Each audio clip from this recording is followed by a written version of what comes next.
Hello class, जैसे कि आज हम लोग पढ़ेंगे कलचुरी वंश, है ना, जो रायपुर में है। ठीक, तो आप इसके पहले वाला जो वीडियो देखेंगे, मेरे ख्याल से इसका 5 है ना, इसके पहले भाग 5 तक 5 वीडियो आया हुआ है। तो पिछली क्लास में हम लोग पढ़ रहे थे जो रतनपुर में कलचुरी वंश होता है, ठीक है, उसके बारे में। ठीक, तो वहाँ लगभग आप जो 5 वीडियो है उसको आप देखें। देन फिर हम लोग आज चालू करेंगे कि रतनपुर के बाद जो रायपुर वाली है ना, रायपुर वाली जो शाखा है, ठीक, मतलब रायपुर में जो कलचुरी वंश शासन करता है, ठीक है, उसको लाहौरी शाखा के नाम से जाना जाता है। क्या? तो लाहौरी शाखा। इसीलिए यहाँ पे मैं कलचुरी वंश जो रायपुर में शासन करता है उसके नीचे लिखा हुआ हूँ लाहौरी शाखा, ठीक है।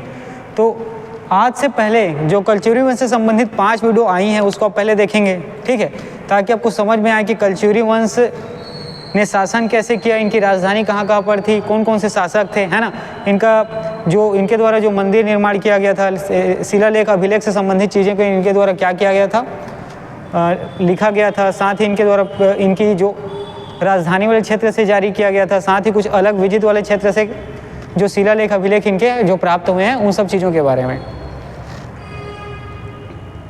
ठीक है, तो जैसे ही हम लोगों ने कलचुरी वंश जो रतनपुर का उसको समाप्त किया, उसके बाद हम लोग आगे बढ़े और हम लोग अब आएंगे रायपुर में। ठीक, तो रायपुर के कलचुरी वंश के बारे में पढ़ेंगे। तो इसके बारे में आप लोग एक चीज़ याद रखना कि रायपुर में जो कलचुरी वंश है उसको लाहौरी शाखा के नाम से जाना जाता है, ठीक है। किस नाम से जाना जाता है? तो लाहौरी शाखा। ठीक, अब जिस प्रकार हम लोगों ने कलचुरी जो रतनपुर में हम लोगों ने पढ़ा था, उनके शासकों के बारे में, संस्थापक के बारे में, है ना, बहुत सारी चीज़ें, उनके शिलालेख से संबंधित चीज़ें, मंदिर निर्माण से संबंधित बातें, अभिलेख से संबंधित चीज़ें, है ना, अलग अलग क्षेत्र में उनके द्वारा किया गया युद्ध, विजित क्षेत्र, उनके प्रशासन से संबंधित चीज़ें, ठीक है, उन सब चीज़ों को आज हम लोग फिर, है ना, आगे कंटिन्यू करेंगे। ठीक, वो रतनपुर से संबंधित थी, कलचुरी वंश जो रतनपुर में शासन करते थे उनके बारे में था।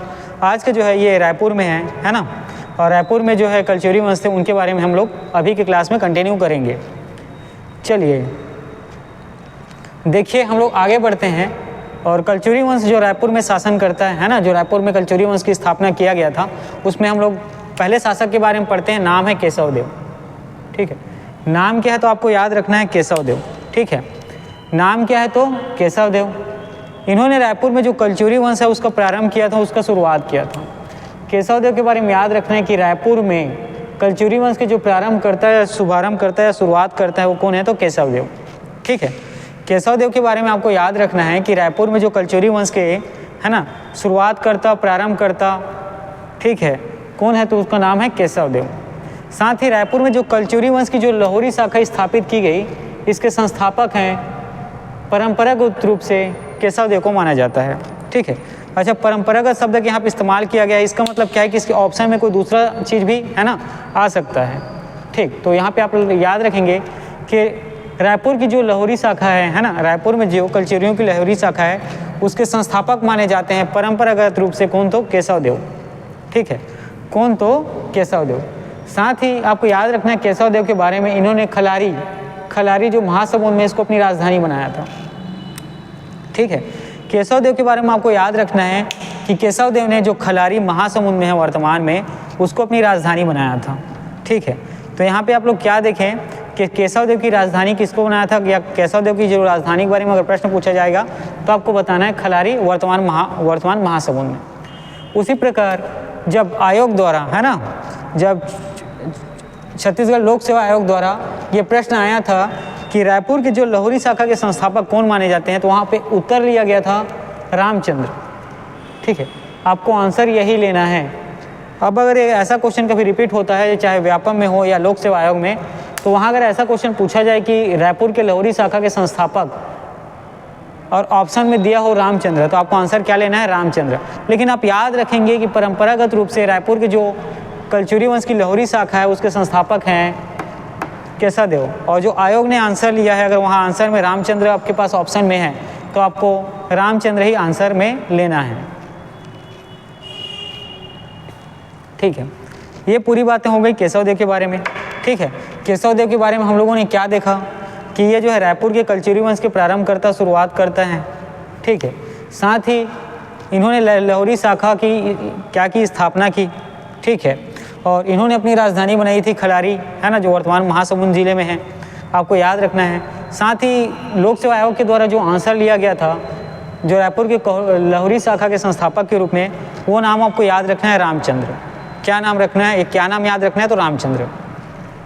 चलिए ठीक है, अब यहाँ से आगे बढ़ते हैं। और इसके बाद जो अगले शासक हैं, नाम हम लोगों को याद रखना है आपको लक्ष्मीदेव। ठीक है, केशव देव के बाद जो अगले शासक आए उसका नाम क्या है, तो लक्ष्मीदेव।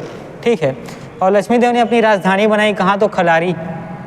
ठीक है, इसके पहले जो केशव देव की जो राजधानी थी खलारी, इसी ने अपनी राजधानी बनाई, किसने, लक्ष्मीदेव ने। और खलारी ही खलल वाटिका के नाम से जाना जाता है। ठीक है, जो खलारी है उसी को, है ना, रामायण काल में क्या, तो आपको याद रखना यहाँ पे खलल वाटिका के नाम से जाना जाता है। ठीक, केशव देव के बाद अब आगे आए आपको नए शासक मिले, नाम क्या है, तो लक्ष्मीदेव। इन्होंने अपनी राजधानी उसी स्थान को बनाया, खलारी को, और खलारी को ही खलल वाटिका के नाम से जाना जाता है, आप याद रखेंगे। ठीक है, चलिए यहाँ पर हम लोगों ने अब पढ़ लिया किसके बारे में, तो लक्ष्मीदेव के बारे में। अब इसके आगे हम लोग बढ़ते हैं और देखते हैं अगले शासक के बारे में। तो अगले शासक का नाम है सिंहड़देव। ठीक, अगले शासक का क्या नाम है, तो सिंहड़देव। आपको याद रखना है कि अगला शासक है सिंहड़देव। और सिंहड़देव से संबंधित चीज़ें हम लोग आगे देखते हैं। ब्रह्मदेव, ठीक है, ब्रह्मदेव ये कलचुरी शासक है, आगे इनके बारे में पढ़ेंगे। इनके द्वारा जो शिलालेख जारी किया गया उसमें सिंहड़देव द्वारा जो युद्ध किया गया था और जिसमें उनके द्वारा जो जीते गए क्षेत्र थे उसमें 18 गढ़ जो थे उसका उल्लेख किया गया है। बहुत ही इंपॉर्टेंट है, आपको याद रखना है। ठीक है, रायपुर की जो कलचुरी शाखा, यहाँ पे आप लोग ध्यान रखेंगे, नाम याद रखना है शासक का सिंहड़देव। सिंहड़देव के बारे में आपको जानकारी कहाँ से मिलेगी, तो इनके ही, है ना, रायपुर के जो कलचुरी वंश है उसी में एक शासक आगे आएंगे, नाम है ब्रह्मदेव। तो ब्रह्मदेव के शिलालेख में, है ना, ब्रह्मदेव द्वारा जारी किया गया जो शिलालेख है उसी में सिंहड़देव के द्वारा जो युद्ध किया गया है, जिसमें उनके द्वारा जो जीते गढ़ों की संख्या है 18 गढ़ को जो उन्होंने युद्ध के माध्यम से जीता था, उसके बारे में एक आपको क्या है, तो जानकारी मिलती है।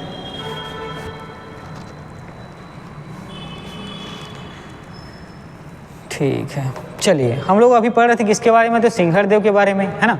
सिंहड़देव के बारे में आपको याद रखना है कि ब्रह्मदेव जो आने वाले कलचुरी शासक हैं, इनके बाद शासन करने के लिए आते हैं, उनके शिलालेख में सिंहड़देव से संबंधित, है ना, जानकारी हमें मिलती है। कैसी जानकारी, तो सिंहड़देव ने जो उस समय युद्ध किया था और युद्ध के माध्यम से इन्होंने जो क्षेत्र जीता था, लगभग 18 गढ़ इन्होंने क्या किया था, सिंहड़देव द्वारा जीता गया था। उसके बारे में जानकारी या उल्लेख हमें कहाँ मिलेगा, तो वो मिलेगा आपको ब्रह्मदेव के शिलालेख में। किसमें, तो ब्रह्मदेव के शिलालेख में। ठीक, अब ये यहाँ तक बातें हो गई सिंहड़देव के बारे में। अब इसके पहले मैंने थोड़ी देर पहले आपको बताया था कि ब्रह्मदेव के बारे में जो कलचुरी शासक है उनके बाद क्या होंगे, आएंगे। तो चलिए अब ब्रह्मदेव के बारे में हम लोग पढ़ते हैं। ब्रह्मदेव के बारे में आपको याद रखना है, एक साल 1409 ईस्वी रायपुर को इन्होंने राजधानी बनाया। ठीक है, ब्रह्मदेव के बारे में आपको एक सन याद रखना है, 1409 ईस्वी में रायपुर को राजधानी बनाया। किसने, तो ब्रह्मदेव ने। ठीक है, ब्रह्मदेव ने 1409 ईस्वी में रायपुर को क्या किया, तो राजधानी बनाया, आपको याद रखना है। साथ ही ब्रह्मदेव जो है वाक्पति संगीत विद्या में निपुण थे और ये द्रुति भारत कहलाते थे। ठीक है, यहाँ पे आप लोग याद रखेंगे कि ब्रह्मदेव ने उपाधि, है ना, उपाधि ग्रहण की थी, किसके, तो द्रुति भारत की। साथ ही वाक्पति संगीत विद्या में निपुण थे। ठीक है, ब्रह्मदेव के बारे में आपको याद रखना है, द्रुति भारत की उपाधि इन्होंने ग्रहण कर रखी हुई थी और साथ ही वाक्पति संगीत विद्या में निपुण थे। ठीक है, तो संगीत विद्या में कलचुरी वंश में निपुण कौन थे, तो आपको याद रखना है रायपुर वाले शाखा में नाम है ब्रह्मदेव। ठीक है, नाम क्या है, तो ब्रह्मदेव। और ब्रह्मदेव से संबंधित शिलालेख आपको मिलेंगे रायपुर में और इनकी पुरानी राजधानी खलारी में। ठीक है, ब्रह्मदेव से संबंधित शिलालेख आपको कहाँ मिलेंगे, तो आपको याद रखना है रायपुर में, है ना। कहाँ याद रखना है, रायपुर में और साथ ही खलारी में। ठीक है, खलारी जो है कलचुरियों की पुरानी, रायपुर की कलचुरियों की जो पुरानी राजधानी है वहाँ पे। ठीक, तो ब्रह्मदेव से संबंधित जो शिलालेख, ब्रह्मदेव के शिलालेख से संबंधित जानकारी आपको कहाँ कहाँ से मिली, तो रायपुर और खलारी, दो स्थान आपको याद रखने हैं। ठीक है, अब ब्रह्मदेव के नाम पर ही, है ना, रायपुर शहर का नामकरण किया गया है। बहुत ही इंपॉर्टेंट है ये प्रश्न, है ना, 2-3 साल पहले आयोग में पूछा गया है। जो रायपुर शहर का नामकरण किस कलचुरी शासक के नाम पर किया गया है, तो नाम है ब्रह्मदेव। ठीक है, रायपुर शहर का नामकरण जो है ब्रह्मदेव के नाम पर ही किया गया है, आपको याद रखना है। ठीक है, रायपुर शहर का नामकरण जो है ब्रह्मदेव है ना, जो कलचुरी शासक है उनके नाम पर ही किया गया है, याद रखेंगे। उसी प्रकार ब्रह्मदेव के शासनकाल में देवपाल नाम का एक मोची होता है, ठीक है, देवपाल नाम का एक मोची होता है, और ये 1415 ईस्वी में खलारी जो वर्तमान महासमुंद है वहाँ विष्णु मंदिर का निर्माण करवाता है। इंपॉर्टेंट है, याद रखना, लोक सेवा आयोग में ये भी क्वेश्चन जो है पूछा गया है।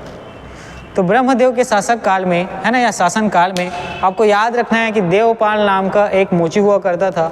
उसने 1415 ईस्वी में, आपको याद रखना है सन 1415 ईस्वी में कहाँ, तो खलारी जो महासमुंद एरिया है ना, खलारी जो महासमुंद जिला है वहीं विष्णु मंदिर का निर्माण करवाया था। कौन से मंदिर का? तो विष्णु मंदिर का।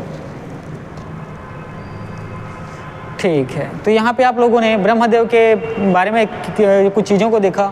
सबसे पहले याद रखना है 1409 ईस्वी को रायपुर को राजधानी बनाया किसने? तो ब्रह्मदेव ने।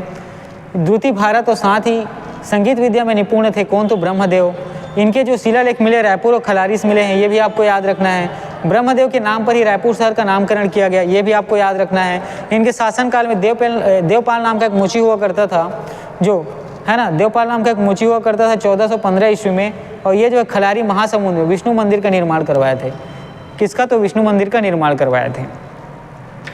ठीक, ये पूरी बातें हो गई ब्रह्मदेव के बारे में। चलिए इसी में हम लोग आगे बढ़ते हैं और फिर देखेंगे, ठीक है, ब्रह्मदेव के बारे में कुछ बातें, एक दो बातें और रह गई हैं, उसके बाद फिर आगे हम लोग कंटिन्यू करेंगे।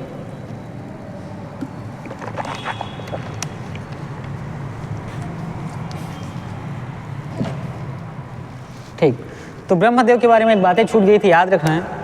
फनी नाग वंश शासक नाम है मोनिंग देव, इनको ये युद्ध में पराजित करते हैं, और मोनिंग देव के जो अधिकार क्षेत्र है उसको क्या करते हैं? अपने अधिकार क्षेत्र में मिला देते हैं, अपने है ना, अपने राजधानी क्षेत्र में उसका विलय कर देते हैं। ठीक है, तो ब्रह्मदेव के समय आप लोग एक युद्ध देखेंगे, फणिनाग वंशी शासक मोनिंग देव के साथ इनका युद्ध होता है, और इसमें ब्रह्मदेव जीत जाते हैं। साथ ही जो हारा रहते हैं मोनिंग देव, इनके द्वारा जो इनका जो अधिकार क्षेत्र होता है उसको कलचुरी वंश के शासन क्षेत्र में क्या करते हैं? उसका विलय कर देते हैं। ठीक, तो ब्रह्मदेव के बारे में ये युद्ध से संबंधित बातें आपको याद रखना है कि फणिनाग वंशी शासक नाम है मोनिंग देव, इनके समय क्या करते हैं? इनके समय युद्ध होता है, इनके साथ आक्रमण किया जाता है, और युद्ध के फलस्वरूप आपको देखने को मिलेगा कि मोनिंग देव जो है इस युद्ध में क्या होते हैं? हार जाते हैं, और इनका जो शासन क्षेत्र है वो उसका विलय जो है विजित राजा या विजित शासक ब्रह्मदेव के द्वारा अपने शासन क्षेत्र में कर दिया जाता है। ठीक, ये पूरी बातें हम लोगों ने अभी पढ़ लिया ब्रह्मदेव के बारे में।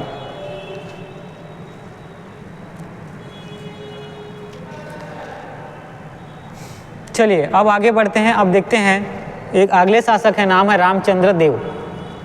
ठीक है, नाम है रामचंद्र देव। रामचंद्र देव के बारे में याद रखेंगे, ये ब्रह्मदेव के पिता हैं। ठीक है, रामचंद्र देव के बारे में आपको एक चीज़ याद रखना है कि जो ब्रह्मदेव के पिता हैं वो है रामचंद्र देव। यहाँ सीक्वेंस थोड़ा सा ऊपर नीचे हो गया, आप एडजस्ट करेंगे। मुझे एक्चुअल में पहले रामचंद्र देव के बारे में पढ़ाना था, है ना, उसके बाद देन हमें ब्रह्मदेव के बारे में पढ़ना था। ठीक है, चलिए कोई बात नहीं, है ना। यहाँ रामचंद्र देव क्या याद रखना है? रामचंद्र देव ये पिता हैं किनके? तो ब्रह्मदेव के पिता हैं। इन्होंने नगर स्थापना किया था। कौन से नगर की बात हो रही है? तो रायपुर नगर की, अपने पुत्र ब्रह्मदेव के नाम पर। ठीक है, तो रामचंद्र देव के बारे में याद रखना कि ये पिता हैं किसके? तो ब्रह्मदेव के। इन्होंने रायपुर, है ना, इन्होंने नगर स्थापना किया था किसके? तो रायपुर शहर के, अपने पुत्र ब्रह्मदेव के नाम पर। यहाँ पर आपको कंफ्यूज नहीं होना है। तो रायपुर जो शहर है इसकी स्थापना रामचंद्र देव द्वारा किया गया। ठीक है, और रायपुर शहर का नामकरण किनके नाम पे हुआ है? तो वो हुआ है ब्रह्मदेव। ठीक, यहाँ दो चीज़ें आप लोग याद रखेंगे। रायपुर शहर का नामकरण जो है ब्रह्मदेव शासक के नाम पे हुआ, और किया किसने? तो उनके पिता रामचंद्र देव ने, आपको याद रखना है। साथ ही रामचंद्र देव, यहाँ पे मैंने थोड़ी देर पहले जब हम केशव जैसे ही वीडियो चालू हुआ था वहाँ मैंने आपको बताया था कि लाहौरी शाखा के संस्थापक जो हैं ये परंपरागत रूप से है केशव देव, लेकिन आयोग ने जब प्रश्न पूछा था, लोक सेवा आयोग, छत्तीसगढ़ लोक सेवा आयोग ने, तो वहाँ उत्तर लिया गया था रामचंद्र। क्या उत्तर लिया गया था? तो रामचंद्र। इसीलिए यहाँ पे रायपुर में कलचुरी शाखा के पहले राजा के नाम से कौन जाने जाते हैं? रामचंद्र। आपको याद रखना है। ठीक है, रायपुर में जो कलचुरी शाखा के जो पहले राजा हैं ये कौन है? तो रामचंद्र देव, आपको याद रखना है। साथ ही अगर ऐसा पूछा जाए कि रायपुर की कलचुरी शाखा के पहले राजा का नाम क्या है, तो आपको वहाँ भी आंसर क्या लेना है? रामचंद्र देव। ठीक है, और रतनपुर के कलचुरी से, ठीक है, आप लोग देखेंगे कि कलचुरी, हम लोग इसके पहले कलचुरी की 5 वीडियो आई है, वहाँ हम लोग पूरी बातें जो हुई हैं, पूरी शासन जो है, पूरे शासक को जो है ना वो रतनपुर के आसपास के क्षेत्रों में देखा है। ठीक है, तो रतनपुर में इनकी एक शाखा थी, है ना, कलचुरियों की, और इसके बाद रायपुर में इनकी दूसरी शाखा हुई। ठीक है, तो रायपुर में जो कलचुरी शासक शासन कर रहे थे, ये जो है रतनपुर से पृथक थे, आपको याद रखना है। रतनपुर से, है ना, रतनपुर से पृथक कलचुरी वंश के स्वतंत्र शासन की स्थापना किसने की? तो रामचंद्र देव ने, याद रखना है।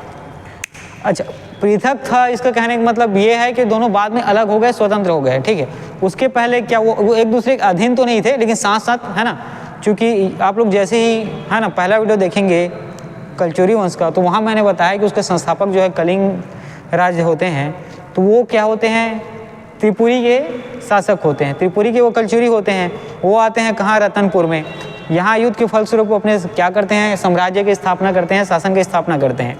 उसी प्रकार रतनपुर में कुछ शासक यहाँ शासन करते रहते हैं और कुछ कहाँ आ जाते हैं? रायपुर में। तो उसी समय रामचंद्र देव का आपको नाम याद रखना है कि रतनपुर के कलचुरियों से ये पृथक एक शासन तंत्र का क्या करते हैं? एक स्वतंत्र शासन की स्थापना करते हैं। इसीलिए यहाँ पे आंसर लिया गया है कि लाहौरी शाखा के जो वास्तविक संस्थापक कौन हैं? तो आपको याद रखना है रामचंद्र देव। ठीक है, और परंपरागत रूप से तो आपको याद रखना है केशव देव। ठीक, इतनी बातें आपको शायद समझ में आ गई होंगी। ठीक है, इसके बाद हम लोग चलो वीडियो का आगे क्या कंटिन्यू करते हैं।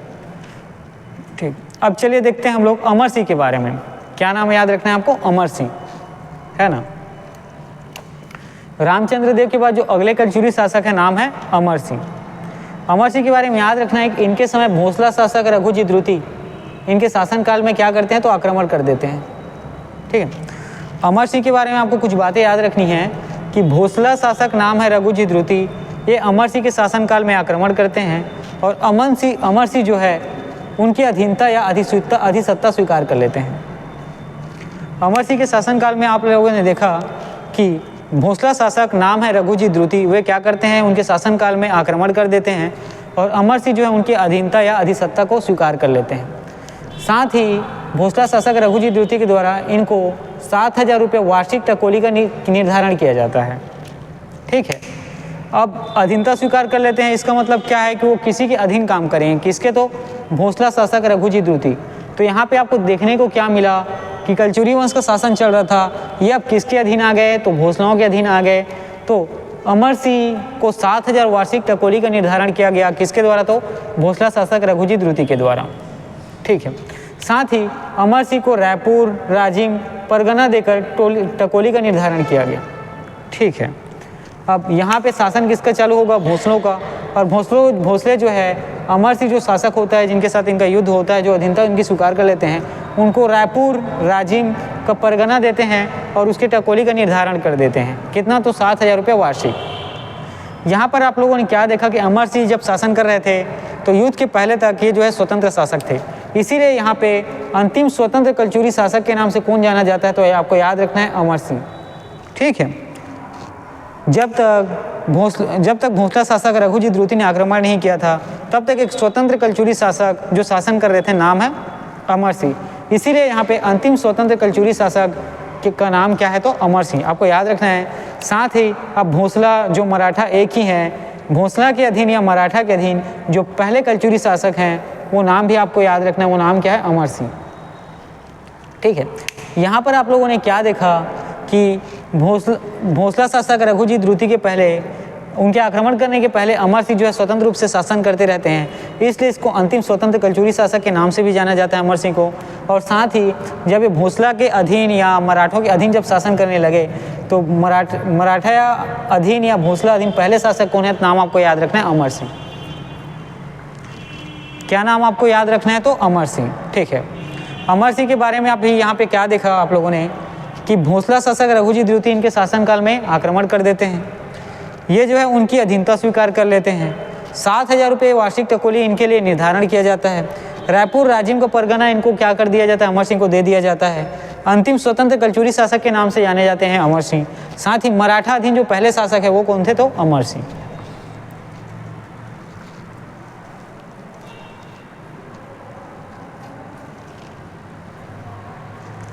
ठीक है, ये पूरी बातें हो गई अमर सिंह के बारे में। अब हम देखिए यहाँ पर तो जो अंतिम स्वतंत्र कलचुरी शासक है अमर सिंह, ठीक है। इसके बाद एक और शासक आते हैं, नाम है शिवराज सिंह देव। क्या नाम है? तो शिवराज सिंह देव, ठीक है। 1878 में याद रखेंगे। अब चूंकि यहाँ पे किसका शासन चालू हो गया है? भोसला मराठों का। तो बिम्बाजी भोसले शासक का नाम आपको याद रखना है। ये छत्तीसगढ़ में प्रत्यक्ष शासन की शुरुआत करते हैं, ठीक है। देखिए, अमर सिंह के बाद भोसलों के अधीन जो शासन कर रहे थे उसका नाम क्या है? तो अगले कलचुरी शासक नाम है शिवराज सिंह सिंहदेव। लेकिन ये जो है भोसलों के अधीन शासन कर रहे थे।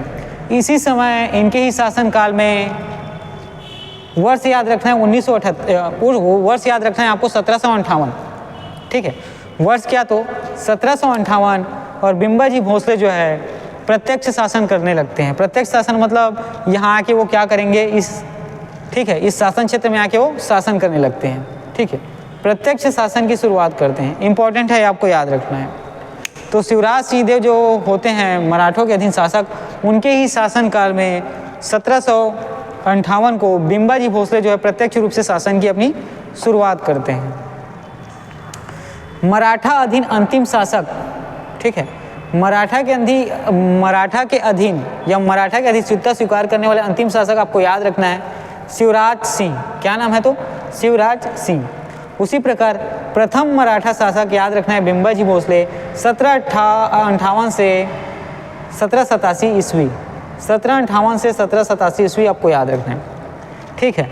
तो यहाँ पे मराठों के अधीन जो अंतिम शासक कौन है? अंतिम कलचुरी शासक आपको याद रखना है शिवराज सिंह देव। और साथ ही जो प्रथम मराठा शासक हैं, इनके शासनकाल में प्रत्यक्ष शासन करने के लिए आते हैं बिम्बाजी भोसले। और उनके शासनकाल का समय है 1758 से 1787 ईस्वी,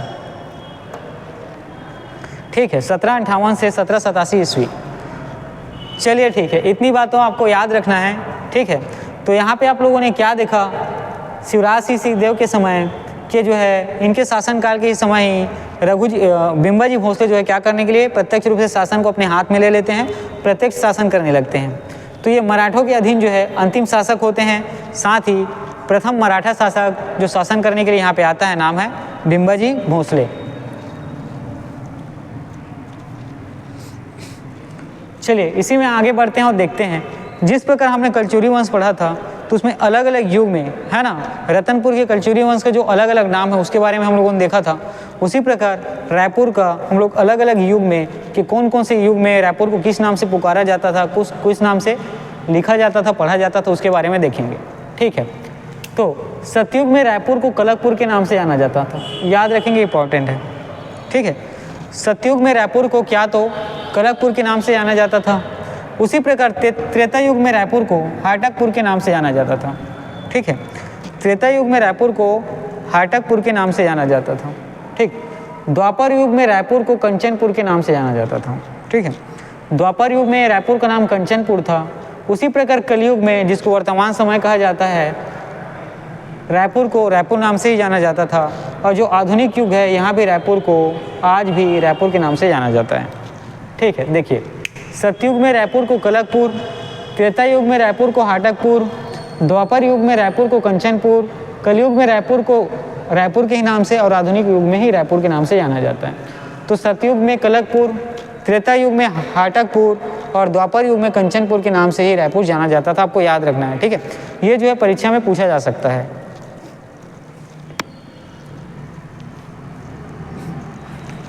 ठीक है। इतनी बातें आपको याद रखनी है कि सतयुग में रायपुर को कलकपुर, त्रेता युग में हाटकपुर और द्वापर युग में कंचनपुर के नाम से जाना जाता है।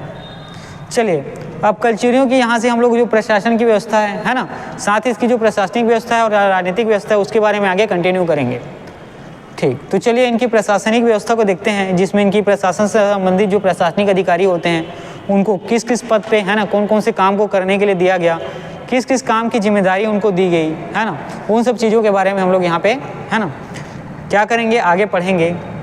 चलिए, अब कलचुरियों की प्रशासन संबंधी चीज़ें, है ना, साथ ही इसका अगला वीडियो जो है इनके राजनीति से संबंधित जो राजनीतिक जो पद होते हैं, है ना, उसमें कौन कौन से व्यक्ति शामिल थे, किस किस पद, कौन कौन सा पद इनके शासनकाल में देखने को मिला है, ठीक, उसके बारे में पढ़ेंगे। अभी हम लोग प्रशासन से संबंधित चीज़ों को देखते हैं। देखिए, कलचुरी वंश में जो पुलिस व्यवस्था है आपको क्या होगी, देखने को मिलेगी, ठीक है। इनके समय में पुलिस भी रहती है, ठीक है। तो देखिए पुलिस की व्यवस्था इनके समय में देखने को मिली रतनपुर में जो कलचुरी वंश है वहाँ पे, साथ ही जो रायपुर में भी कलचुरी वंश है। इनके जो प्रशासनिक की लगभग जो व्यवस्था है वो प्रशासनिक और जो राजनीतिक व्यवस्था एक समान था। ठीक है। तो देखिए पुलिस व्यवस्था में दंड पासी के जो पद होता है ये था सर्वोच्च पुलिस अधिकारी का। ठीक है।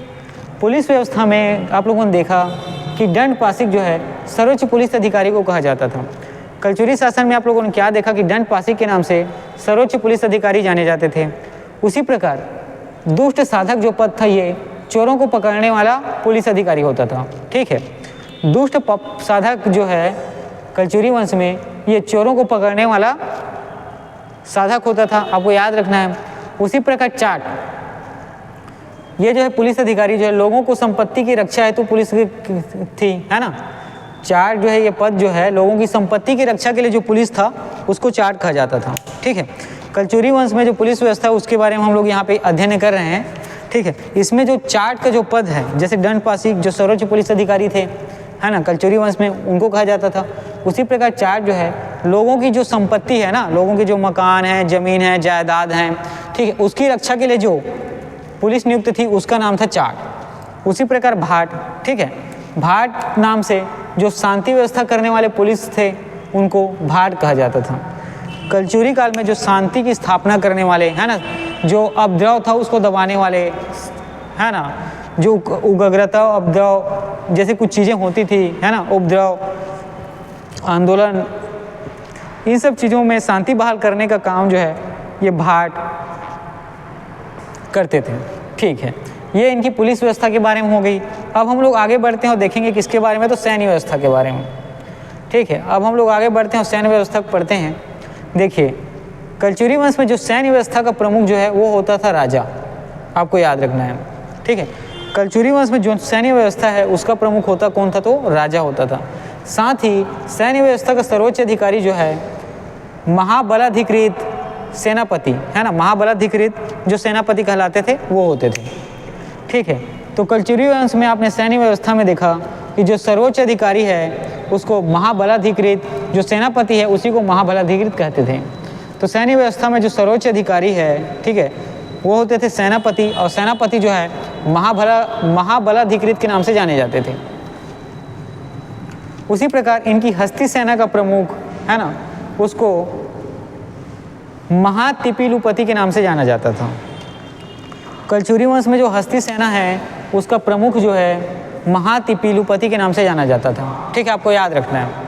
इसी में हम लोग आगे बढ़ते हैं और देखेंगे जो अश्व सेना है ना, जो घोड़े वाली सेना है उसका प्रमुख जो है महाअश्वसाधनिक के नाम से जाना जाता है।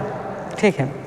तो प्रशासन में जो सैन्य व्यवस्था में वहाँ आप लोगों ने देखा कि इसकी जो हस्ती सेना का प्रमुख है उसको महातिपुलुपति के नाम से जाना जाता था, और साथ ही जो अश्व सेना का प्रमुख है उसको महाअश्वसाधनी के नाम से जाना जाता था। ठीक है। यहाँ हम लोगों ने जो प्रशासन में देखेंगे कलचुरी वंश के पढ़ा किसको, पुलिस व्यवस्था के बारे में और सैन्य व्यवस्था के बारे में। पुलिस व्यवस्था में देखा आप लोगों ने कि दंड पासिक जो है सर्वोच्च पुलिस अधिकारी होते थे। दुष्ट साधक जो है, जो चोर होते थे उनको पकड़ने का काम करते थे, जो चोरी करते थे सोने का, जहरात का, कागज का, किसी भी प्रकार का आर्थिक या जो सामाजिक चीज़ें संबंधित थी। उसी प्रकार चार जो है लोगों की संपत्ति को रक्षा करने के लिए था, है ना, जैसे जमीन जायदाद से चीज़ों को जो गबन किया जाता था उस सब चीज़ों से लेके, साथ ही है ना जो आर्थिक कुछ चीज़ें होती उनसे संबंधित चीज़ें थी, है ना, घर में उस समय जो कीमती चीज़ें रखे होते थे, चाहे बर्तन से संबंधित हो या किसी दूसरी चीज़ से, उन सब चीज़ों से संबंधित। भाट जो है शांति व्यवस्था संबंधित कार्य करता था।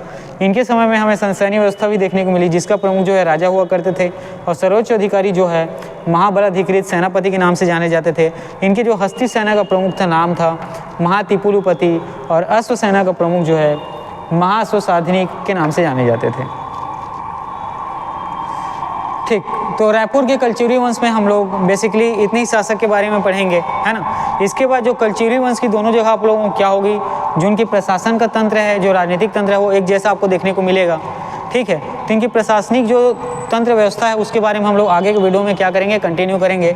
फिलहाल आप लोग इसके प्रशासन और सैन्य व्यवस्था के बारे में देखेंगे। इसी में हम इसकी जो राजनीतिक व्यवस्था है उसके बारे में आगे वीडियो कंटिन्यू करेंगे। ठीक है। तो पहले जो 5 वीडियो आया है वो कलचुरी के रतनपुर से संबंधित है, बहुत ही इंपॉर्टेंट है, बहुत ही ज़्यादा इंपॉर्टेंट है। आप पाँचों वीडियो को देखेंगे तो मेरे ख्याल से 1.5-2 घंटे में वो कंप्लीट हो जाएगा और आने वाले पेपर में वहाँ से प्रश्न पूछे जाने की महत्तम संभावनाएं हैं। ठीक है, तो आप उस वीडियो को देखेंगे, देन आप रायपुर के कलचुरी वंश में आएंगे, ये वीडियो आप देखेंगे, क्योंकि इसके बाद है ना, इस वीडियो के बाद आपको यहाँ के राजनीतिक तंत्र के बारे में आगे के क्लास में क्या कंटिन्यू किया जाएगा। ठीक है, तो आप इन सब बातों को अच्छे से पढ़ेंगे। ठीक है, तो कलचुरी वंश जो लाहौरी शाखा है रायपुर का, केशव देव के बारे में पढ़ा, लक्ष्मी देव के बारे में हमने पढ़ा, सिंघर देव के बारे में, ब्रह्मदेव के बारे में, रामचंद्र देव के बारे में, अमर सिंह के बारे में और शिवराज सिंह के बारे में। ठीक, इतनी बातों को आप अच्छे से पढ़ेंगे, है ना, इसको नोट डाउन करें, फिर दिन अच्छे से पढ़ें। और रायपुर में जो नामकरण किया गया था रायपुर का, सतयुग में, त्रेता युग में, द्वापर युग में, उनके बारे में हम लोगों ने देखा। साथ ही इनकी जो प्रशासनिक पुलिस व्यवस्था और सैन्य व्यवस्था थे उसके बारे में। अब हम इसके राजनीतिक व्यवस्था, है ना, कि इनकी राजनीति में कौन कौन से पद थे, वो शासन किस तरीके से करते थे, इनके प्रशासन तंत्र के बारे में आगे कंटिन्यू करेंगे। ठीक है, आज की ये क्लास यहीं तक है। इसके बाद फिर जब नेक्स्ट क्लास आएगा उसमें आप लोग देखेंगे, है ना, इसको हम लोग क्या करेंगे आगे, इससे आगे हम लोग पढ़ेंगे। चलिए ठीक है, आज का क्लास हम लोग यहीं पर एंड करते हैं। ठीक है, इसके बाद हम लोग नेक्स्ट वीडियो में अगली क्लास आपका कंटिन्यू होगा।